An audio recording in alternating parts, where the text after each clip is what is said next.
Okay, so this is my top piece, and underneath is the bit that I'm going to add to it. Oops, daisy. What I need to do is line these pieces up. So I'm going to pattern match across, lay that piece out underneath there like that, and lay this one on top like this. I've got to make both pieces as identical as I possibly can. Cut this piece off here. That will make the bottom level, and I can straighten that out and do the same at the top here, and then I'll move everything along. I'm going to do it from the top down. It's only a small piece of fabric that I'm joining. The width is only small. Just pull that over like that, and I'm going to determine where the join should be. I want it to at least be half an inch over, so I'm going to take it to here and iron it into place. So I'm going to measure that up an inch and start ironing it. So the next part, move that down, fold that in and ease that in. It has to be a really sharp line, really sharp. Move the tape down a bit further, I would say about hand width. You don't want it too far. Then you pull tight and then just ease that in as you go. Measure again, pinch it into place and ease it in again. And that's all you do. If you're doing curtains, you have to go the whole length, but with curtains, start at the bottom and work up, not the other way around, because curtains you make from the bottom up. Upholstery items you make from the top down, as a general rule. There we go. Nicely steamed into place. Here's the fabric that I'm going to be sewing onto, and here is the fabric that I'm sewing on.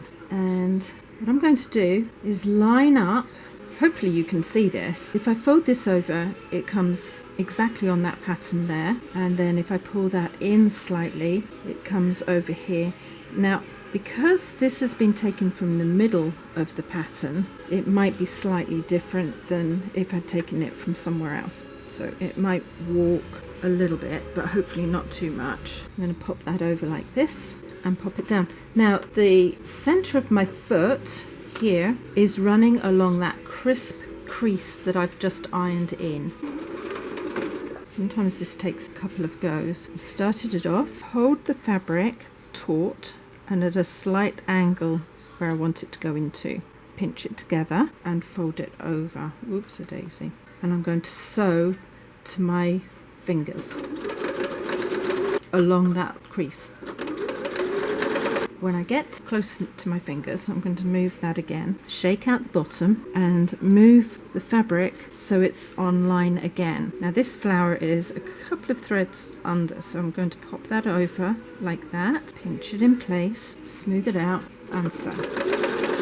Nearly at my fingers, fold the fabric on top, let it go almost to right angles, like that, fold it over, hold it taut and carry on sewing. And again, right to the end, pull that over.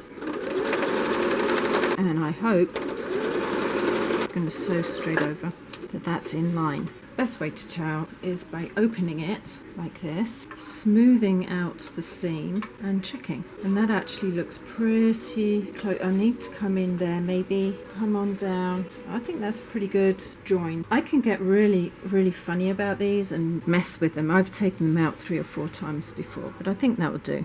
My iron is still quite warm and I'm just going to press little circular motion on the join, not over the join. I'm not going either side, just on the join.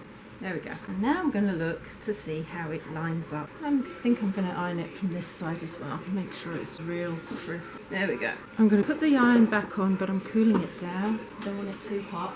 Although this is linen, I'm going to press it on wool so I can get some of these creases out. A little bit of steam goes a long way sometimes.